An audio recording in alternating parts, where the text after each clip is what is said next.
Hello guys, magandang araw sa ating lahat. Topic natin ngayon patungkol po sa paano mag-apply online sa scholarship ng UWA. So punta tayo dito sa Chrome. So click lang natin yan, yung nilagyan ko ng marks. scholarship.gov.uwa.ph. So yan, yung pinakaunang lumabas, yan po ang i-click natin guys. Ayan, UWA Overseas Worker Welfare Administration.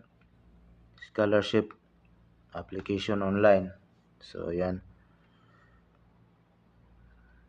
So sundan nyo lang yung video natin guys. So dito lalabas yung pinakaunang page ng OWA application. So dito mamili kayo kung saan yung kung saan yung kayo mag-apply. So piliin ko dito yung category 1, incoming first year po. So click lang natin yung ng mga box niyan. So binasa ko na yan, basahin nyo rin. So select nyo yung region nyo, kung anong region kayo saan nakatira kayo. Sa akin ito pinili ko. So yan, basahin nyo. Okay. Then click nyo yung yes. So dito verify contact number. So mobile number or email address. Pwedeng email address, pwedeng mobile number. Sa akin email address. Lagay nyo yung email address nyo. Tapos lagay nyo yung 6 digit na CAPTCHA. Yan, katulad yan. Enter nyo lang. Sundan nyo lang po. Madali lang naman po. So yan, P6CXN. So send OTP. Click yung send OTP. So dito guys, kung number ginamit nyo, tingnan nyo yung messages nyo. Pero sa akin, sa email ginamit ko. So dito nag-email sa akin sa yung UWA, yung sa OTP number. So 1819. Lagay lang natin 1819.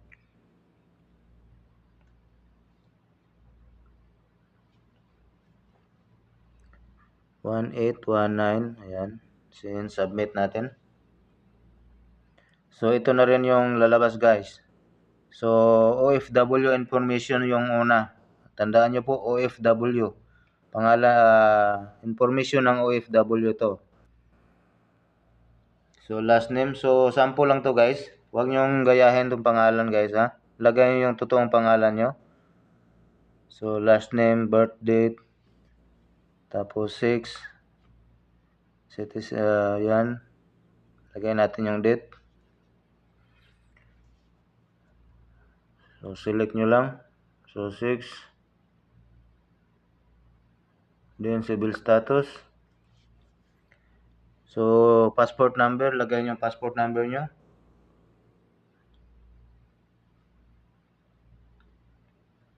Then email nyo po. Valid email address nyo po guys. Kasi dito pang email si OWA kung ano resulta ng application natin.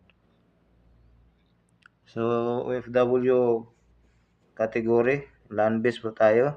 Yung application natin, yung trabaho natin. Sample lang to, lagay natin dito labor. So anong lugar yung saang bansa kayo guys? Yung job site, lagay nyo yung job site. So lagay lang natin dito, sample lang to guys ha. Lagay natin dito Afghanistan. So ayan. Then OFW mother's maiden name, last name saka first name. So yung naka-asterisk po, yun po yung importanteng lagyan nyo. So click natin next. So dito sa next page guys, ito po information po ito ng scholar, yung estudyante na mag-apply, yung dependents po. Dependent, information ng dependents. So pangalan ng estudyante. Lagay niyo yung totoong pangalan ng estudyante guys ha. Yung ina-apply nyo, kung sinong ina-apply nyo. Dito nyo ilagay. Yung mga asterisk po, dapat naka-fill up lahat. So lagay yung date. Birth date po.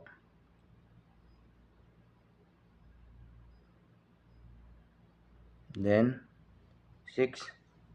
Pilihan nyo, may male, female, saka status. Ayan. Then relationship. Place of birth. Then religion, citizenship. Ayan. Mobile number, telephone number, email address po ng estudyante. Saka Facebook page link po. Facebook link. Ayan, madali lang naman, sundan nyo lang po. Pero pag may mali kayo dyan guys, pag click nyo ng next, hindi po kayo maka-proceed sa next page kasi babalik kayo doon sa mali.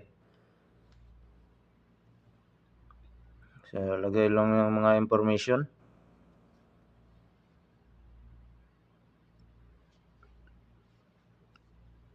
So, yung address, permanent address, province, municipality, barangay.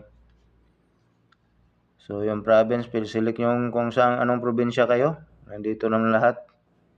Kailangan nyo lang i-select. Tapos municipality. And barangay. Yan. Then, click nyo yung same as above kung pareho lang yung address nyo. Yan. Then, mother's maiden name. Last name saka first name. Lagay nyo po. So, click nyo yung next kung tapos na po lahat. So, sa akin, bumalik sa mobile number kasi mali yung na-input ko. May mali. Dapat tama lahat. So, yan. So, click natin next. So, yan. So, dito guys, lagay nyo yung guys, paaralan na last attended po ng estudyante ina-apply. So, lagay nyo yung pangalan ng eskwelahan. Saka address ng school po, address ng school. Then general average po nung grade 12. Kung anong grade siya, kung anong grade na apply mo, kung kasi incoming first year, so grade 12 to. So ayan, yung address ng school. Then lagay natin yung valid passport, picture ng passport natin, yung nasa yung pinakaunang page na may picture. Sa kagaya niyan. Ayan. So, lagay natin yung school ID, valid school ID. Ayan. So, kung tapos na lahat, click nyo yung agree. Tapos, click ng next. So, dito mali, hindi ko nalagyan ng label kung anong grade yung So, lagay ko grade 12. So, guys, ito, please verify all supplied information. Ayan. Kung okay naman lahat, then click natin yung dito, yung agreement. Yan. Click nyo lang. Dalawa yan.